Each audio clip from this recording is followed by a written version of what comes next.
¿Por qué no fumigaron a ningún otro bloque de las autodefensas en Colombia? ¿Acaso es que este señor, este era un Víctor Carranza, un capo de esa categoría? ¿Un Pablo Escobar? No, este no tenía ni plata. Este tipo no tenía ni plata, Julián. Podía tener por ahí una finquita. Estoy hablando de alias Doble Cero. No, lo fumigaron porque él sabía exactamente quiénes eran las cabezas principales del bloque Metro. Una llamada que les... La Corte Suprema. La Corte, eso fue una interceptación legal, porque eran socios. En la llamada, Uribe dice que los hijueputas de la Corte los están oyendo y que los habían seguido donde se habían reunido. Álvaro Uribe Vélez y su hermano Santiago eran socios de estos criminales, socios. ¿Qué hizo? ¿Qué fue? ¿Quién, Luis Carlos? Luis Carlos, sí, señor. Pero recordemos que Luis Carlos Restrepo era un psiquiatra, ¿sí? Él quiso hacerle un exorcismo a todos esos jefes paramilitares y fue realmente un títere. Mire, realmente, póngale cuidado, yo estuve en Ralito, yo fui personalmente a Santa Fe de Ralito. Resulta que las negociaciones funcionaban todo el día y apenas acababan tipo 5 de la tarde, 5:30 de la tarde, los negociadores salían y se iban para una casita que había más adelante, que era donde vivía Vicente Castaño. Con Vicente Castaño fue que negociaron todos los puntos en Santa Fe de Ralito. Yo recuerdo que cuando estuve en Santa Fe de Ralito, veo a don Berna, estaba vestido de civil, casi todos estaban con camuflado, y yo me le voy a don Berna, estaba solo, y lo saludo y le digo, ¿usted es don Berna? Y él me dice, no, yo soy Adolfo Paz, otro de los alias de don Berna. Y es bien curioso, mire, yo no había visto esa entrevista, Julián. La del hermano Doble. Esto que acaba, yo nunca la había visto. Y mire lo que él dice, lo mismo que yo estoy diciendo. Se les convirtió, claro, porque es que era la memoria del crimen. Y cuando hay muerto, pues los muertos no hablan. Por eso a Carlos Castaño también le abrogan tantas cosas. Y de hecho es por eso que para antes Justicia y Paz, la unidad de justicia transicional de la Fiscalía fue tan difícil como reconstruir como toda la trayectoria de este grupo paramilitar, ¿no? Claro, mire, esta entrevista con este señor es muy importante, Julián, porque con el hermano de este señor, porque realmente este muchacho, porque era un joven, fue un instrumento. Fue un instrumento. Mire, lo ¿Qué pasó con Esteban Doble Cero? Al tipo lo matan en Santa Marta, en la playa. Es el último gran ataque. En 2004, ¿no? Claro, yo recuerdo, es que lo que digo, lo que queda en la retina de la población en Colombia frente al bloque Metro es que don Berna, Luis Fernando Murillo, alias don Berna, los fumiga con el bloque Nutibara. Y yo pregunto, ¿por qué no fumigó el bloque Héroes de Granada, que también era de Antioquia? Hay otro bloque de Antioquia. ¿Por qué no fumigó al bloque Central Bolívar? ¿Por qué no atacó a las autodefensas campesinas del Magdalena Medio, de Ramón Izaza? ¿Por qué no se la cogió con el bloque Centauros, con el bloque, las autodefensas campesinas de Meta y Bichada, que realmente estos sí eran contradictorios a ellos, porque estos eran paramilitares pura sangre? Estoy hablando de Guillermo Torres, de Ramón Izaza, de las campesinas de Casanare, de Martín Llanos. Martín Llanos nunca les copió. ¿Y por qué no fueron en contra de Martín Llanos? No se fueron en contra del bloque Frente Héroes del Guaviare, de Pedro Oliverio Guerrero Castillo, alias Cuchillo. ¿Recuerdan a alias Cuchillo?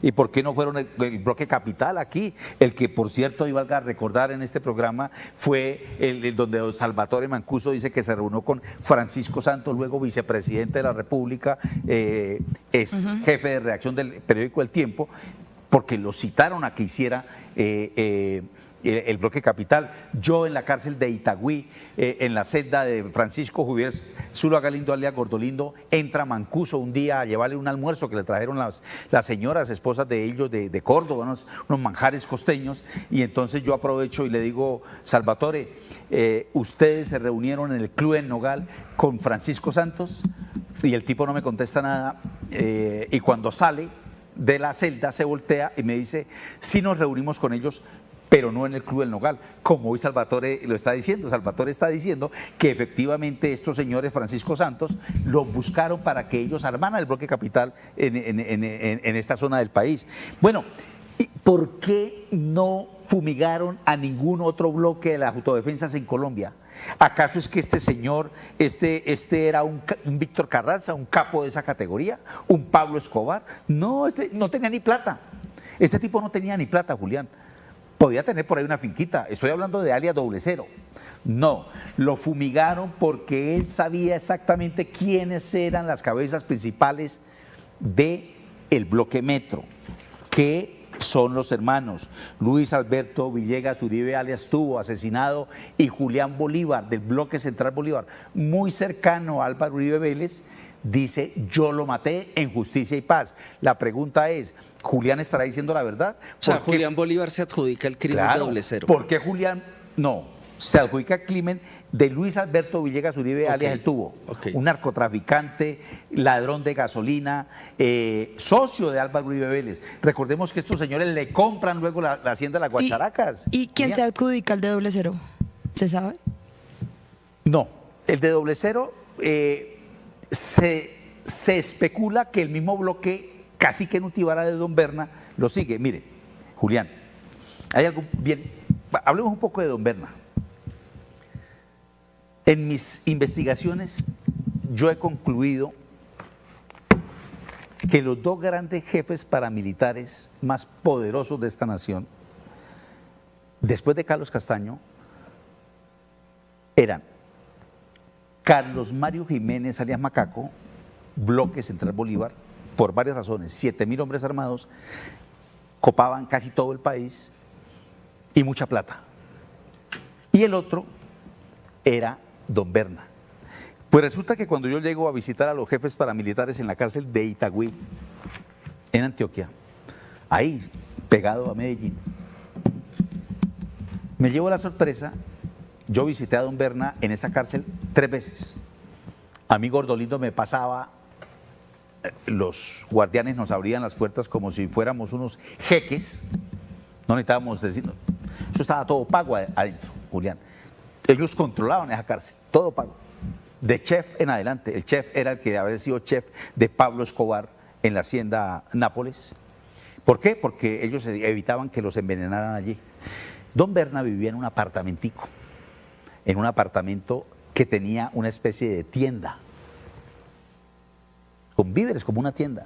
Y ahí lo acompañaban 2 señores: Caraballo, el máximo jefe del EPL, y Cuellar, uno de los negociadores del ELN, Juan Carlos Cuellar. Bueno, un sábado que fui de visita a la cárcel, paso nuevamente a donde Don Berna, y me llevo la sorpresa de que a las 8:30 de la mañana, que nosotros estábamos muy temprano, yo veo una mujer en bata en la celda de Don Berna, en bata de dormir. Y alcancé a ver Don Berna sin la prótesis. La puerta se entreabrió y yo veo a Don Berna con el mocho, la pierna mocha, porque él usa una prótesis. Y bueno, luego salió la mujer mientras él se arregló y me invita a ¿qué quiero? Y como en una tienda me dijo galletas y bueno, un café, así me brindó. Ese era tal el poder que tenía Don Berna que se daba el lujo de tener su patio propio. Esa foto anterior de mi libro Paracos, esa foto es del año 2007, de diciembre de 2007. Corresponde a las visitas de las que yo le estoy hablando a esa cárcel. Esa es en una Navidad. Ahí está Jorge 40, está Salvatore Mancuso, está Juancho Prada, y al fondo, allá de camisa celestica, no se ve de aquí, está Julián Bolívar y 2 paramilitares más que yo no logro ubicar quiénes son, porque eran secundarios, eran los que le hacían el aseo a estos jefes paramilitares. Pues bien, ¿por qué Don Berna es el encargado de fumigar al bloque Metro? Porque Don Berna era el más interesado en que no fuera extraditado del país. O sea, Julián, allí hubo un pacto, unas negociaciones que no tenían que ver con el tema de la desmovilización, con el tema de los proyectos productivos, con Es el un pacto tema... de impunidad. Un pacto de Claro, impunidad. claro. Entonces, hagámonos pasito y todo bien. Yo le digo una cosa, realmente los paramilitares en su mayoría le cumplieron al gobierno de Álvaro Uribe Vélez. El que los faltoneó, el que los traicionó, el que incumplió a nombre del Estado el acuerdo con los paramilitares en Colombia fue Álvaro Uribe Vélez. Y señor Alfredo, ya- Por eso, termino con esto, por eso, hoy, lo que va a decir Macaco, lo que va a decir Álvaro Uribe, Salvatore Mancuso, lo que debe de decir Julián Bolívar. Mire, Julián Bolívar es una persona muy importante porque, a mi manera de ver, fue un protegido de Álvaro Uribe Vélez todo el tiempo. Mire que extraditan al hermano de él, a Pablo Sevillano, que era el que tenía el bloque allá en el Nariño, los Libertadores, y a él no lo tocan. Y fue uno de los primeros que quedó en libertad. Si ustedes revisan, uno de los primeros hombres que queda en libertad en Colombia es Julián Bolívar. ¿Quién era Julián Bolívar? Julián Bolívar era el comandante militar del bloque central Bolívar. Muy importante. Realmente el bloque paramilitar más poderoso del país termina siendo el bloque central Bolívar, por encima de las famosas ACU, Autodefensas Campesinas de Córdoba y Urabá, que son la misma Casa Castaño. La Casa Castaño. Estos terminan siendo más poderosos. A Carlos, mire, Pero digamos que aquí todo esto que usted menciona, Alfredo, ¿qué evidencia que Álvaro Uribe Vélez tiene que ver con esto, que es como el foco pues mire, que estamos como estos manejando? hombres, Monsalve, la denuncia que hace valientemente Iván Cepeda, las declaraciones de Alberto Guerrero, ellos están diciendo la verdad. Todo lo que yo estoy explicando es como muy parecido a la estrategia que usaron con Luis Gonzalo Uribe, alias el Travieso, de borrar, de aniquilar, de no dejar huella. Yo vuelvo y repito, ¿por qué es el único bloque que borraron? Porque era imposible que quedaran vivos. Mire, ¿por qué Julián Bolívar mata a Luis Alberto Villegas Uribe? conocía cosas. Para que no hable. Julián hizo mención a una famosa llamada que todos los televidentes pueden ver, que está en internet, de Juan Guillermo Villegas Uribe. Colocan Juan Guillermo Villegas Uribe y Álvaro Uribe Vélez, una llamada que les interceptan. La Corte Suprema, La Corte, eso fue una interceptación legal, legal. porque eran socios. Eran socios. Sí, él dice que se vieron o sea, en la llamada Uribe dice que los hijueputas de la Corte los están oyendo y que los habían seguido a la frutera de la 70 donde se habían reunido. Claro. Julián, Álvaro Uribe Vélez y su hermano Santiago eran socios de estos criminales, socios, no amigos, no conocidos, no que se los encontraban tomando tinta en la esquina, no, eran socios, trabajaban juntos. Sí, Y como manejaban de el Juan poder Guillermo en y de esa región. Luis Alberto. Claro.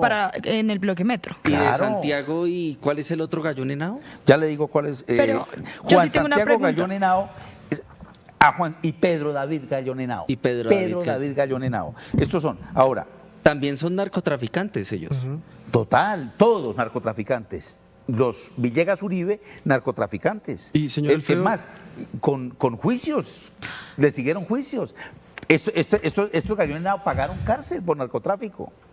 O sea, esto no es que nos estemos inventando y estemos locos aquí quitándole Pero la onda a esta gente. aparte de que pues se exterminó el bloque metro y eso es extraño porque fue el único grupo paramilitar que se exterminó. Ese es el quick del asunto. Ajá, y que Pablo Hernán Sierra, por ejemplo, mencionó lo de Uribe y sus vínculos con el bloque metro. ¿Qué otras pruebas, qué otros testimonios se tienen para decir que Uribe era de los fundadores de este bloque paramilitar? Juan Guillermo Villegas Uribe es uno de los personajes que contacta a Monsalve y a Guerrero para cambiar la versión Ok. a favor de Álvaro Uribe Vélez. Ok.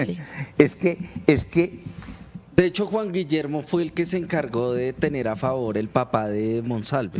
Claro, De- a Guacharaca, ¿sabes? Le decían Guacharaca, al papá de ellos. Exacto. Estos Al papá testigos de- que son los que está manipulando presuntamente Claro, los abogados de Uribe para que claro. Es cambien que, por su ejemplo, el papá de Monsalve está a favor de Uribe y Monsalve no. versión. Ok.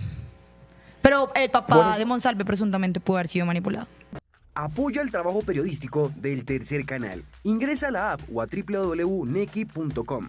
En la app ve al signo pesos y elige la opción enviar plata o a la opción recargar. Recuerda que en la página web escoges la opción recargar. Ingresa a la aplicación o a la página web de DaviPlata. Dale clic a la opción pasar plata.